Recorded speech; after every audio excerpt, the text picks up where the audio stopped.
দর্শক দেখুন, বিকাশকে ঘিরে বিক্ষোভের সময় বিচারপতিকেও অবমাননা। সকলকে চিহ্নিত করুন, ক্রুদ্ধ হাইকোর্টের নির্দেশ পুলিশকে। নিচে লেখা, কলকাতা হাইকোর্টের ডিভিশন বেঞ্চ আদালত অবমাননার মামলা দায়ের করার অনুমতি দিয়েছে। প্রধান বিচারপতির মন্তব্য, আদালত এবং বিচারপতির বিরুদ্ধে এমন কোনো আচরণ করা যায় না। ব্যাস, মানে কুণালের পাল্লাতে পড়তে গিয়ে এখন বাঁশ হয়ে গেল। কুণালের পাল্লাতে পড়তে গিয়ে এখন বাঁশ। এই যে সব ওই দিন যেটা সব মানে করেছিলেন কলকাতা হাইকোর্ট চত্বরে, দর্শক দেখেছিলেন তো? মানে আমি দর্শক মানে ভিডিও দেখালে বুঝতে পারবেন, যারা সেদিন দেখেননি দেখুন কি করা হয়েছিল। এবং বিচারপতির নাম ধরে স্লোগান, অ্যাক্টিং বিচারপতি বিশ্বজিৎ বসু, তার নাম ধরে স্লোগান। আগে স্লোগানটা শুনুন, দেখুন, তারপর তার ছবি নিয়ে কি করা হয়েছে সেটাও দেখাবো। সব মানে কুণাল ঘোষের ইন্ধন আছে, কারণ পরিষ্কার, কারণ কুণাল ঘোষকে দেখেছি ওনাদেরকে নিয়ে প্রেস মিট করতে, সুতরাং সেখান থেকে তো আন্দাজ করে বলাই যায়। দেখুন দর্শক, ওই যে ভিজুয়াল যেটা হয়েছিল দুদিন আগে, কি হয়েছিল, কি স্লোগান, এবং বিকাশ রঞ্জন ভট্টাচার্য এবং ফিরদৌস শামীম তাদের ওপরে কার্যত আক্রমণ। দেখুন।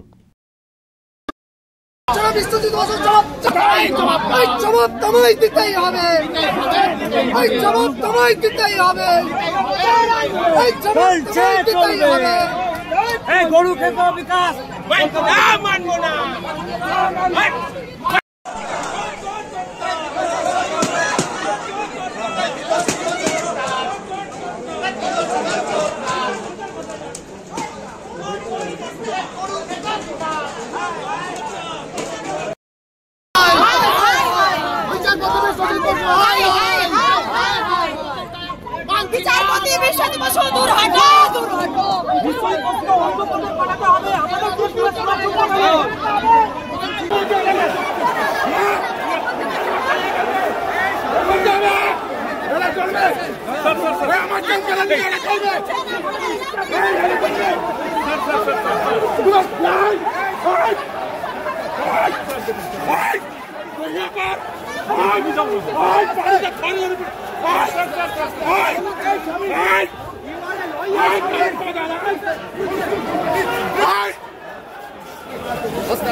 এইসব হয়েছিল হাইকোর্ট চত্বর, মানে 144, মানে আগের নিয়মে, আইনে।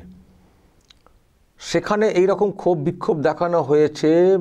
আইনজীবীদের বিরুদ্ধে তো বলা হয়েইছে, বিকাশ রঞ্জন ভট্টাচার্যের নামে বা শামীম এদের নামে তো বলা হয়েছে। যিনি বিচারপতি মানে বিশ্বজিৎ বসু, তার সম্পর্কে দূর হটো, যাচ্ছে তাই সব স্লোগান। 144 এলাকা, ওখানে গ্যাদারিং, পুলিশ কোনো কাজ করেনি। যে পুলিশ যদি মানে চাকরি প্রার্থীরা অন্য সময়ে নবান্নের কাছাকাছি যাওয়ার চেষ্টা করেছে বা আরও অন্য কোথাও, 144 বলে সব মানে বাধা, যাওয়া যাবে না। আর হাইকোর্ট চত্বর, আরও কত সব জায়গা রয়েছে, ওখানে রাজভবন রয়েছে, বিধানসভা রয়েছে, হাইকোর্ট চত্বর 144, সেখানে দল বেঁধে গিয়ে হই হই করে তুলকালাম বাঁধিয়ে দেওয়া হলো, আইনজীবীদেরকে আক্রমণের মতো একটা বিষয় সামনে এলো, এবং বিচারপতির নামে স্লোগান হলো। কি করছিল পুলিশ, কি করছিল পুলিশ? এবং আরও যেটা মারাত্মক, যেটা বলছিলাম দর্শক, এই হচ্ছে বিচারপতির ছবি, তাতে পা দিয়ে মারিয়ে যাওয়া। ভাবুন, অ্যাক্টিং, এক্স না, প্রাক্তনও হয়ে যাননি, অ্যাক্টিং, সেই বিচারপতির ছবিতে পা দিয়ে যাওয়া। এ তো আদালতকে ডিরেক্টলি অসম্মান, অবমাননা করা। একজন বিচারপতির প্রতি যদি আস্থা প্রকাশ না করা হয়, তাকে যদি এইভাবে অসম্মান করা হয়, এ তো গোটা আদালতকে অসম্মান করা হয়েছে। তো যেটা হয়েছে, মানে ওখানকার মানে একাংশের আইনজীবী কলকাতা হাইকোর্টে, তারা কিন্তু এই কলকাতা হাইকোর্টের দৃষ্টি আকর্ষণ করেছেন প্রধান বিচারপতির, যেটা কি করে চলতে পারে। প্রথমত, আইনজীবীদের তো নিরাপত্তা বলে কিছু নেই। হাইকোর্টে যে আসছি, মানে প্রাণ থাকবে কি থাকবে না বলা খুব মুশকিল। এখানেই আক্রান্ত হয়ে যাচ্ছে, এখানেই আমাদের ওপরে এইসব চলছে। আর 144 এরিয়া এখানে কী করে এরকম ঘেরাও হয়, পুলিশ কেন কিছু করবে না? তাহলে আমাদের নিরাপত্তা কোথায়? নিরাপত্তা নিয়ে প্রশ্ন তোলা হয়েছে। আর দ্বিতীয়ত, একজন বিচারপতির সম্পর্কে এইভাবে স্লোগানিং মন্তব্য, এটা কি করে মানা যায়? যদি একজন বিচারপতির সম্পর্কে এইরকম হয়, এইরকম করা হয়, তাহলে আদালতের প্রতি আস্থা কি মানুষের থাকবে? এই প্রশ্ন রাখা হয়েছিল। এবং এর আগেও বিচারপতি নামে পোস্টার, আপনারা জানেন রাজাশেখর মান্থা তার যেখানে ফ্ল্যাট সেখানে পোস্টারিং হয়েছিল। আজও সেই পুলিশ তো কিছুই করলো না, কে পোস্টারিংটা করতে পারলো আজও জানতে পারলাম না সেই রিপোর্ট কি হলো না হলো। তো কাহা থাক চলতে পারে, বারবার কাহা থাক চলতে পারে। তো এই একাংশের আইনজীবী তারা দ্বারস্থ হয়েছিলেন, মানে কলকাতা হাইকোর্টের এইটা যেটা হয়েছে এর বিহিত চাই এটা বলে ব্যবস্থা নেওয়ার ব্যাপারটা। তো তখন এই সব বিষয় এসেছে এবং প্রধান বিচারপতি অত্যন্ত ক্ষুব্ধ হয়েছেন। যেটা হয়েছেটা কি, এটা হয়েছেটা কি, প্রচণ্ড ক্ষুব্ধ হয়েছেন। এটা তো চলতে পারে না, এরকম তো করা যায় না। ওদেরকে চিহ্নিত করুন, যারা এই কাণ্ড মানে ঘটিয়েছেন তাদেরকে চিহ্নিত করুন বলে রিপোর্ট চাওয়া হয়েছে। ফলে এবার বাস। আমি কুণালের কথা কেন বলছি, কারণ এই দেখুন না, যে যাদেরকে দেখছিলেন, এই যে একজনকে তো ভালো করে চিনতেই পারছেন কুণালের সঙ্গে, ইনি আবার তার পর দিন একটা প্রেস মিট করছিলেন কুণাল ঘোষ ওনাদেরকে নিয়ে। এই যে গেঞ্জি, আর আমি ভিডিওতে দেখাবো, দর্শক দেখতে পাবেন ভিডিওতে, চিনতে পারছেন? ছবি মিলছে?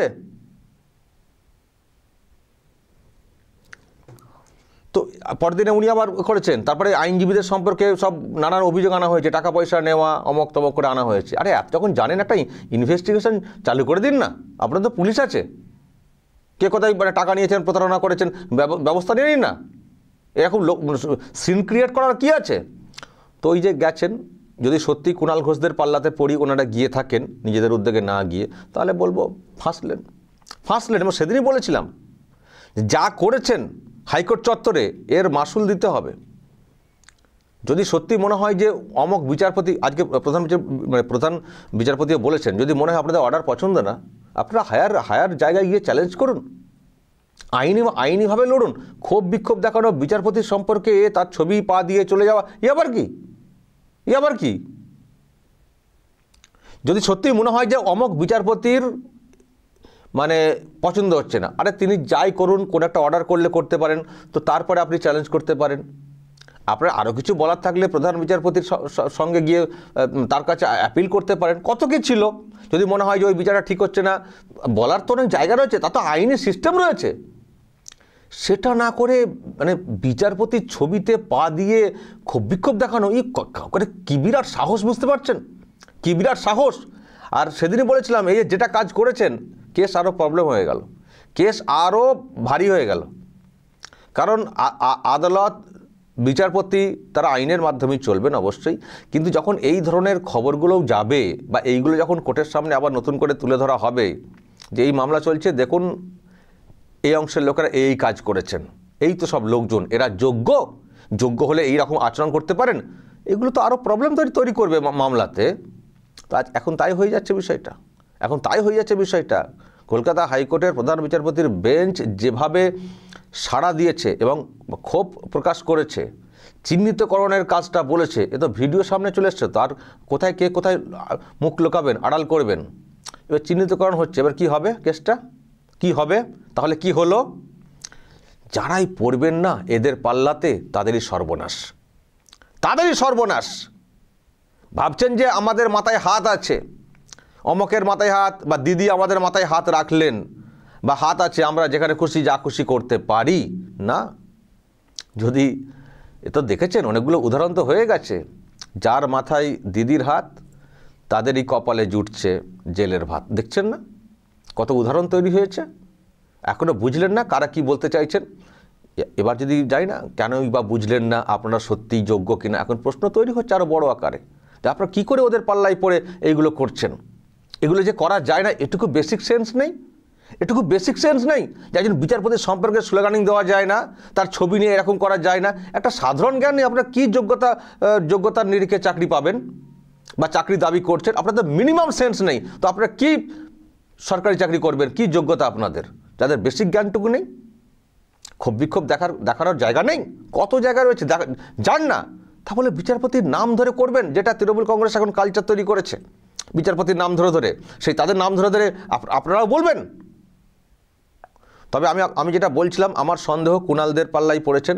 এই কুণাল ঘোষের কানেকশান এই ক্ষোভ বিক্ষোভে কতটা কী আছে সেটাও কিন্তু তদন্তের আওতায় আনা উচিত, সেটাও তদন্তের আওতায় আনা উচিত, যে কুণাল ঘোষের কী যোগ রয়েছে এখানে।